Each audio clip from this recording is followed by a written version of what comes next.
नाज़रीन, रखण शहर में बदअमनी खिलाफ़ शहरियों ने सोसाइटी पारां एहतिजाजी मुज़ाहिरो कयो वियो। रिपोर्ट कयो आहे शकील धारे जो। ॾखण शहर में वधंदड़ बदअमनी ख़िलाफ़ शहर जे सिविल सोसाइटी जे माण्हुनि दुकानदार एसोसिएशन जे अॻवाननि समेत शहरी ॾखण थाणे जे गेट ॾाढो एहतिजाजी मुज़ाहिरो करे धरणो हणी वेही रहिया आहिनि।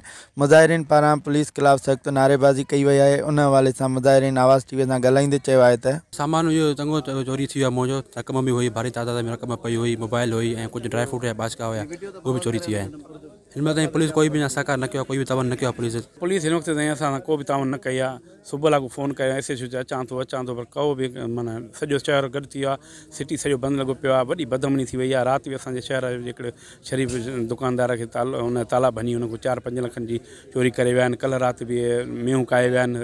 हे जाको एसएचओ आयो आहे, बदअमनी असांजे शहर मां निकिरे ई नथी। बदअमनी जे ख़िलाफ़ असां एहतिजाज कयो आहे। जॾहिं खां वठी एसएचओ आयो आहे त रोज़ चोरी वारदातियूं आहिनि। कॾहिं गाॾी फुर्ती थी वञनि, कॾहिं कंहिंजी मेहूं था काए वञनि। राति बि असांजे दुकानदार चोरी करे आया आहिनि 3-4 लख रुपयनि जी।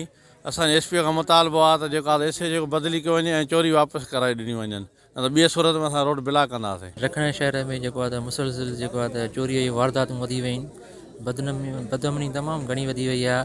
हीअ जॾहिं खां नाल एसएचओ आयो आहे उन खां मतिलबु 4 खां 5 वारदातूं थी चुकियूं आहिनि ऐं उन मां हिन महिल ताईं काई बि हिकु जेको आहे वारदात न मिली सघी आहे। अमां मुज़ाहिरीन जूं ॻाल्हियूं ॿुधियूं, जंहिंजो चवणु हो त ॾखण जे दुकानदार ज़ुल्फ़कार अली मंगीअ जे दुकान जा ताला टोड़े चोर लखें रुपया रोक ऐं ॿियो सामान चोरी करे फ़रार थी विया आहिनि। ॾखण थाणे ते आयासीं त एसएचओ मिलण लाइ तयारु न आहे। पुलिस ॾुआरनि अॻियां बेवस बणियल आहे। उन्हनि वधीक चयो त एसएचओ सिद्दीक़ शहर जे अचण सां शहर जो अमन तबाह थी वियो आहे। मुज़ाहिरीन एसएसपी शिकारपुर ऐं ॿियनि आला अख़्तियारनि खां मुतालबो कयो आहे त नोटिस वठी चोरी वापसि कराए शहर जो अमन बहाल कयो वञे। ॿी सूरत में एहतिजाज जो दाइरो वधायो वेंदो। शकील धारे जो, आवाज़ टीवी न्यूज़, ॾखण।